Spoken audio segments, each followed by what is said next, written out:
Well, good evening, everyone. Welcome to Convention of States Indiana Live.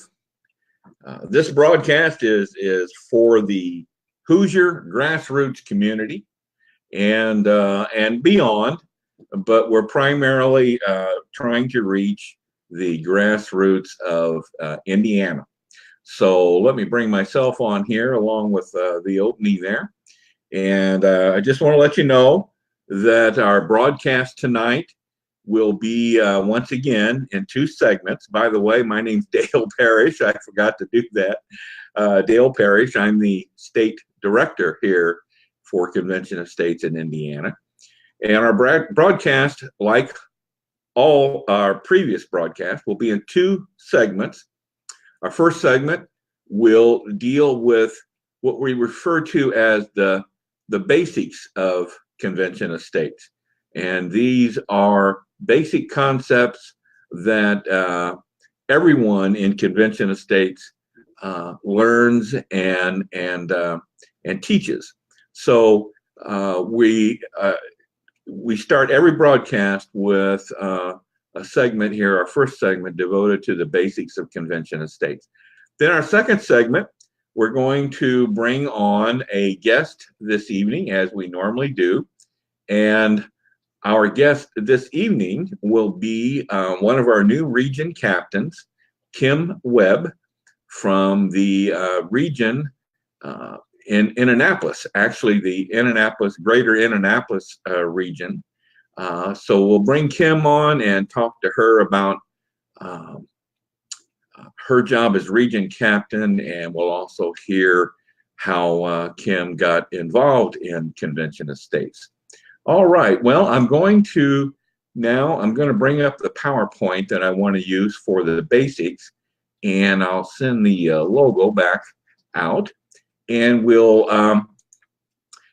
let me get this all set up, because I'm always told to be sure and make this screen as large as possible. So I think I've got it there. You should still be able to hear me. But again, welcome to our broadcast this evening. We're going to talk about the basics. First of all, let me describe to you the resources that we have available to us here in Indiana, as well as nationally. And the main resource is, in fact, our national website, conventionofstates.com. And you will hear us make reference to this website frequently, but that is the main source of information here in Convention of States. Now, embedded in that national website is our state website, which is conventionofstates.com/Indiana. So you can go on the site and look at our state website page. We're also on social media and Facebook. We have a Facebook page, Convention of States Indiana. As a matter of fact, this broadcast tonight is coming to you through that Facebook page. YouTube channel, we have a YouTube channel set up, COS Indiana. Now this channel is primarily educational. We have various PowerPoint presentations there, as well as links to a podcast that our co-state director and legislative liaison, Paul Phillips, produces from time to time. Does a very fine job. So we're including links to his podcast on the YouTube channel. We're also on Twitter at #COSIndiana. And we're in the process, matter of fact, I think we do have our Instagram account set up. I don't have an address for you here as yet, but so you can see we're trying to reach all the main platforms, social media platforms out there.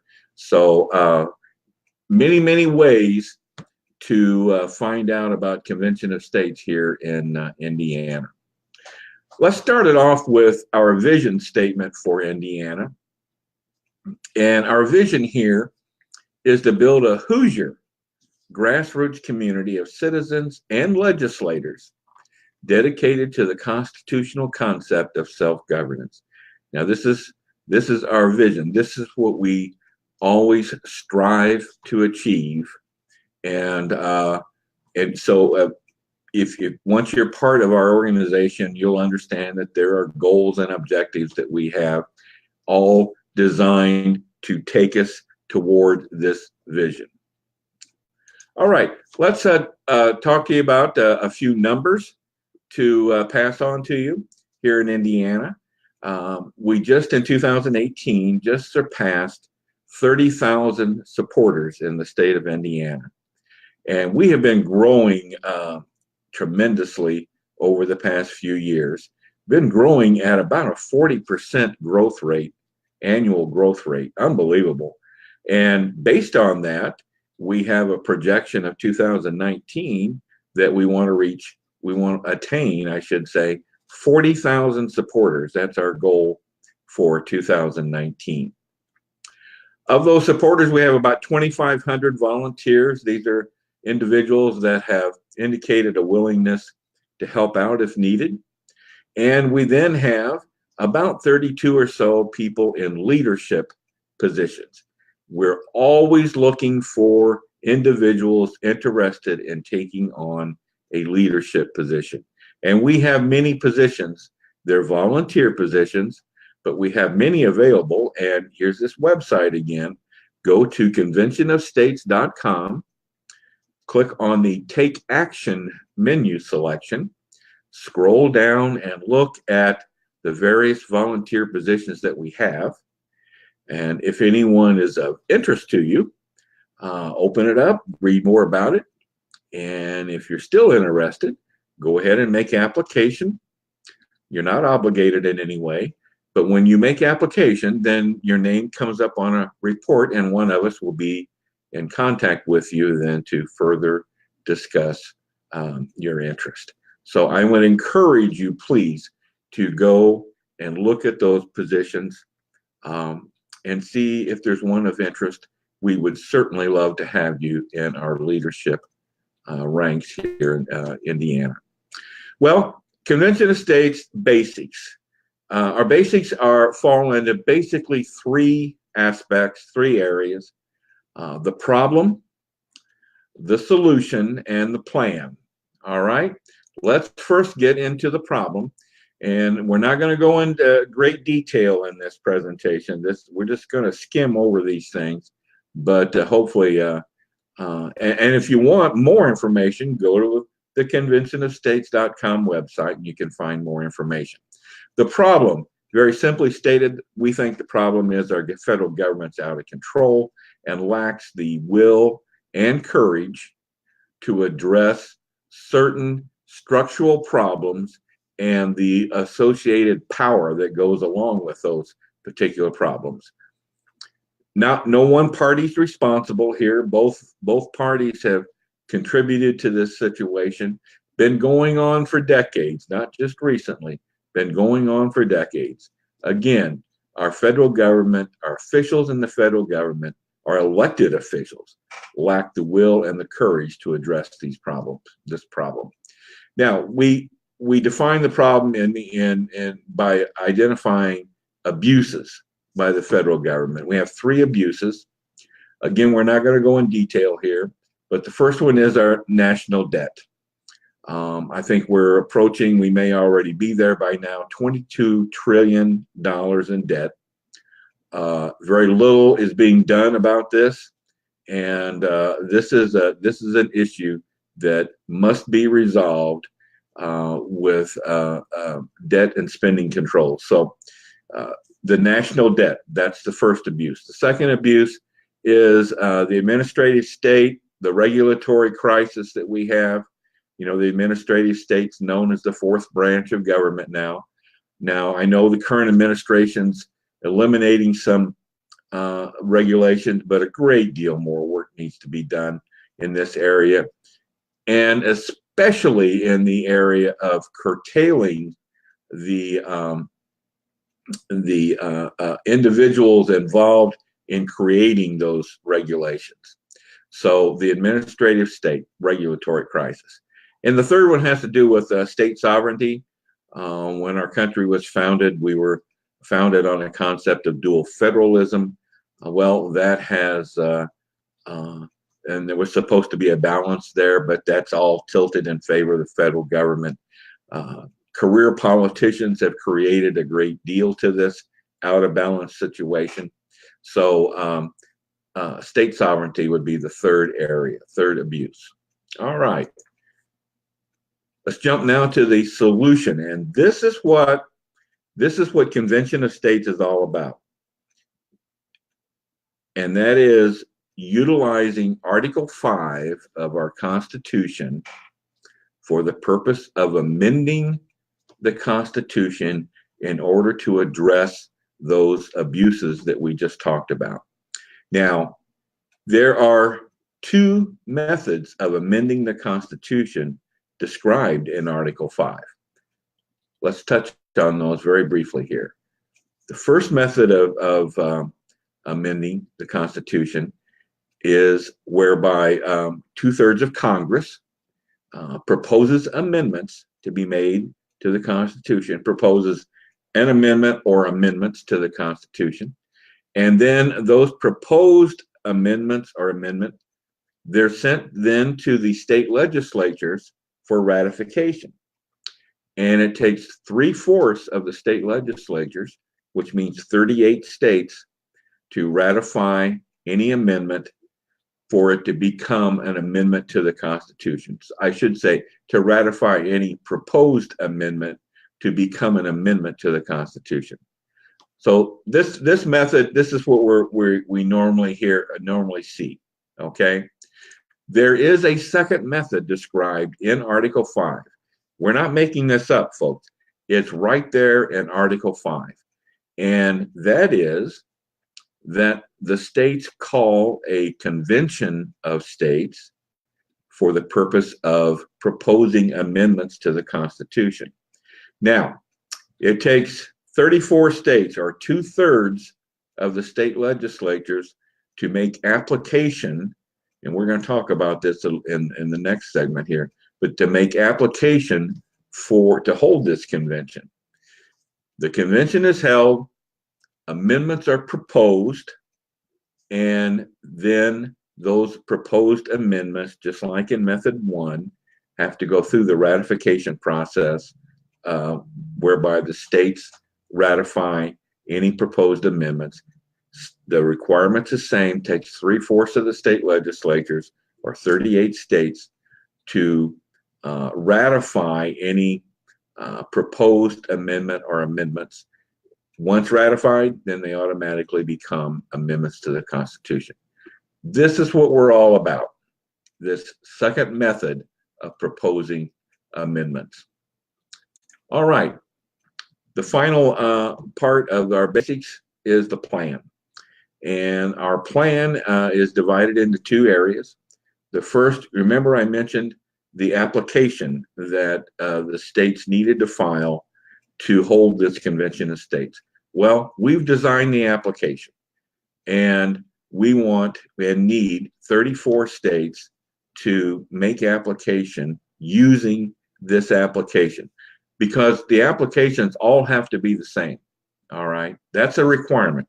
The applications all have to be the same. So we want 34 states to utilize our application.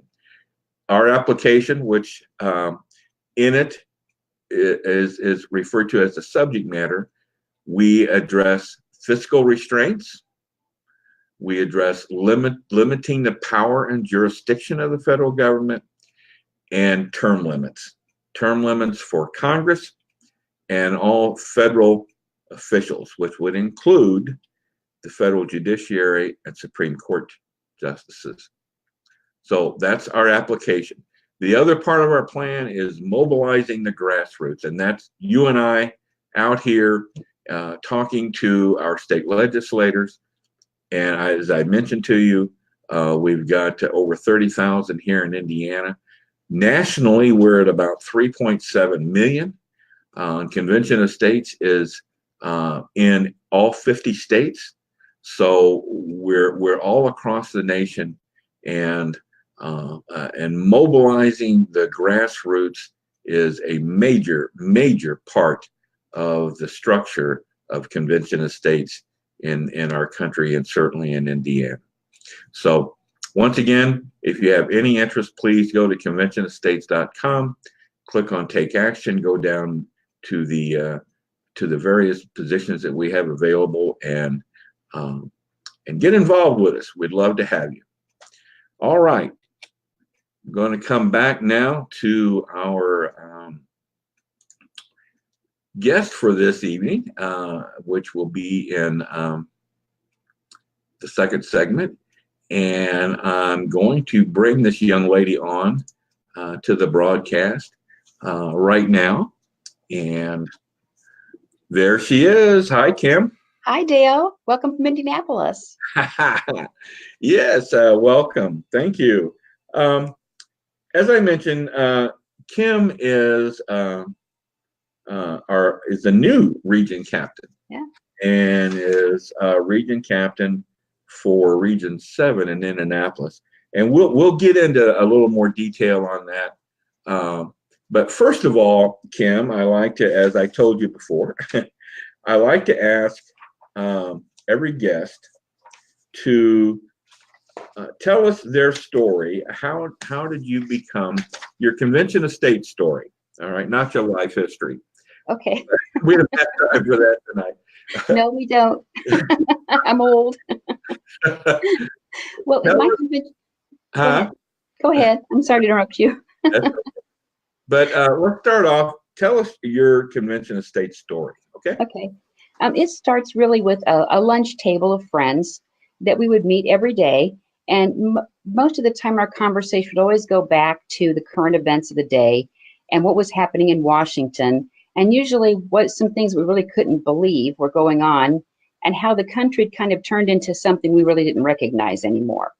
And a lot of the things that mirror what you talked about in your introduction, court decisions, things that would happen that kind of we saw state rights really kind of being taken away one by one, chipped away.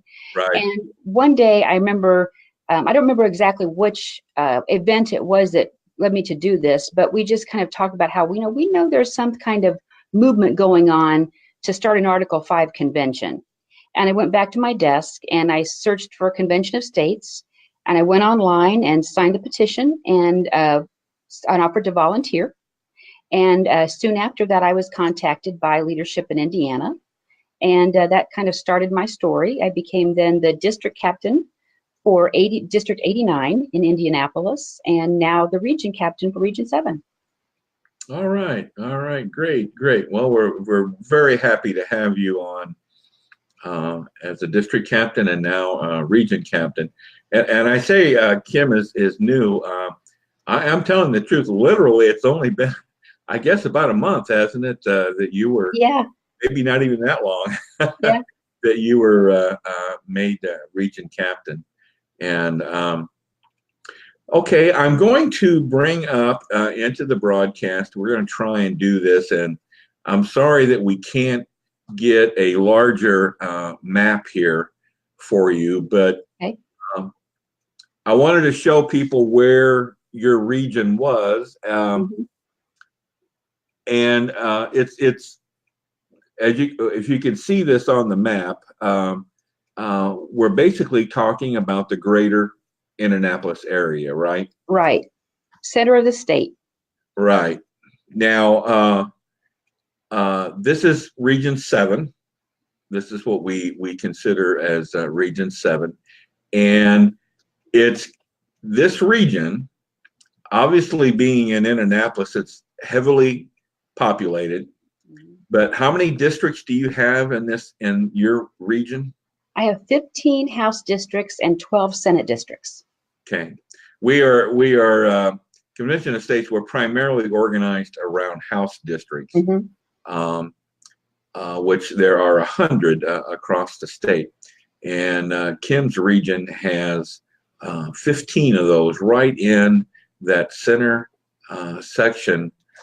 We certainly, many of the other regions geographically are much larger, but geographically compared to yours, they're all much larger geographically. So, well, let's let me get rid of the map here, and we'll Okay. go back to the two of us, and let's talk about then your job. And again, we're saying here that you are. I want to get this up here. There you go. Region 7 in Indiana. So tell me, what do you see yourself doing as a region captain? I see myself being responsible for their representation, as we've talked about, needing to have a leader for each of the House districts, because that's how we're organized as House districts. Each of those district captains would be responsible for being the legislative liaison, or really the legislative point of contact for their House district rep, and the Senate district, the senator for the senator that they represent where they live. For example, if your House district has 2 senators, you'd be assigned to the one where you live. And the reason I emphasize the Senate district, even though I know we're organized around the House districts, is because of those 12 Senate districts in Region 7, 5 are new and were not in the Senate at the time that we voted on our resolution. Okay. So I think it's important to make contact with them and be sure to reintroduce ourselves to those folks and understand kind of what their feeling is about the Convention of States, because there may be some questions that they have that we can answer and form a relationship with them before things may circle back toward ratification of amendments or a convention actually being held. You just touched on an important fact that I forgot to mention in my presentation. I mentioned that we need 34 states to call the convention. Well, 12 states have already passed the resolution or the application, and Indiana is one of those states. Right. So we were the 6th state to pass the resolution. So we are, in Convention of States terms, we are considered a passed state. So our relationship with our state legislators is a little bit different.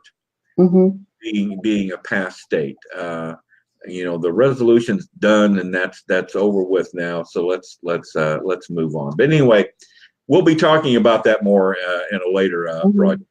Right. Okay.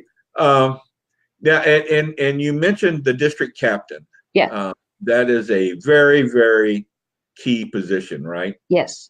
And the district captain said they'll be assigned to their legislator to be a point of contact there, to communicate with them, kind of keep them apprised of things that are happening, the progress of resolutions across the states, so that people really won't be surprised if we all of a sudden hit the 34 we need.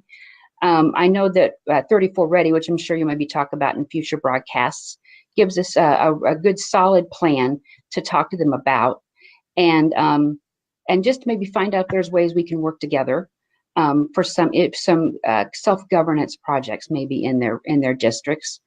But also one thing that's interesting too, and maybe a little unique with Region 7, is that when you look at the House districts, we're kind of evenly split.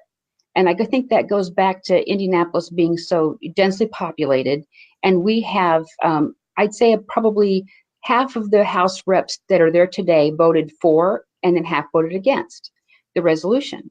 So we have an opportunity to still sit down with those House reps that maybe didn't support us a few years ago and find a little bit more out about why. Okay. I mean, what were the questions? What maybe held them back, so that we can maybe answer those questions when we come back again, as I said, for a convention to really happen and appointing delegates to that. Okay. And then also just grassroots, meeting with more people who are interested in the effort, engaging them and telling them what we're about, how they may play a part in it. And there are all kinds of different ways. Maybe someone wants to sign the petition and support the cause. More people may want to be involved than others, but I think there's a role there for everyone. And I think there are a lot of avenues that we have to actually go out and meet those people and engage them. And we have to take the opportunity for all of those. Okay. All right.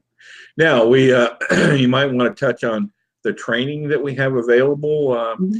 and you as now as a region captain, you're going to play a bigger role in the training of leadership individuals. Am I correct? Absolutely. And I think the training is great. I was so impressed when I first became a district captain and went through the training that it was so well done, and the delivery was so smooth and elegant, really. And it was a nice balance of allowing me to do things on my own time when I could online, and then a nice balance too of interacting with people, and I get to know people in the leadership of the organization through online and then through phone calls and so forth. But it was just a very, very good training program. So I'll be really proud to pick that up and offer it to people. Okay. And I also think there may be some things that we can even take some folks that maybe don't want to play like the district captain role, but kind of take little pieces of that and help them understand some things a little bit deeper, so that they will be able to they'll be able to communicate with people on a deeper level about Convention of States. Cool.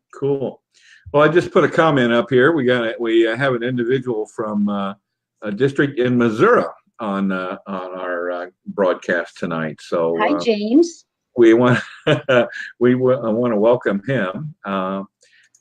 Danny, let's see if I can get Danny here on. I guess Danny is signing in to see what we're doing tonight. Okay. So excellent. Now, you do have, am I correct, Kim? You do have one district captain in training right now, correct? I do. Yes, yes, I do. Okay, and he should be coming on very soon. I think he will. I think we need to wrap up his training, and then I think he's ready to go. But I think he has a lot of good ideas and is talking to folks and interacting with them. Really, I think he has been talking about these kind of things for a long time and has a great interest. But yeah, he's really close to being out there and ready to go. I'm excited about that. So, John, we're waiting for you. I was very interested in Kim when you came on as a district captain. We encourage our district captains to meet with their legislators, and that can be anywhere, any way. And I think you I hope I'm incorrect in asking you this. You had a coffee meet with one of your legislators, didn't you? I did, sure. She was actually, because it was last year, and all the House reps were, of course, campaigning. So we just met one Saturday morning before she was going to walk neighborhoods, and met for coffee. And I introduced ourselves, and we'd actually met at a fundraiser the night before as well. It was not a political fundraiser. It was for another organization that we're both nonpartisan organization we're both affiliated with. Okay. And so we chatted a little bit about that. And then I really liked her, and we had a good relationship. And I later then hosted a town hall for her. Okay. In her campaign. Yeah, that was my first legislator meeting. Was also for coffee. My state senator, and who I didn't know she existed when I first started. Come to find out, she only lived a few blocks from me. So many of the people that come into Convention of States really don't know who their state representative and state senators are. They know the federal senators, but and officials, but they don't know their state. So anyway, it's not unusual to come across that. Okay, well, I think we've covered everything pretty much tonight, Kim. I want to thank you for coming on and talking to us. And again, Kim Webb from Region 7, Greater Indianapolis area. Kim, thank you very much for coming on tonight. Thank you very much for having me, Dale. Good night. Night. Good night. All right. Well, I'm going to wrap things up here this evening. I always like to close with this particular quote that I enjoy giving. This is a quote from our president, Convention of States President, Mark Meckler. And this photo kind of describes what it's all about. Who decides? Okay, you in your state, or a DC bureaucrat. So I think what Mark's quote is, and I'm paraphrasing here, but it's, we have a fundamental question facing us here in this country. And the question is not, what should we do? The question is, who will decide? And that's what we're all about, folks. We think more and more of the decisions should be made by us here in the grassroots in our states, and not by officials in Washington, D.C. So, folks, with that, I'm going to wind up this evening. Our next broadcast will be on February 11th. We broadcast every Monday evening at 7 o'clock. And we're going to have another new region captain on that evening, and I'm sure you'll enjoy hearing from him too. So once again, good night, everyone. Have a good evening, and we'll see you next Monday. Good night.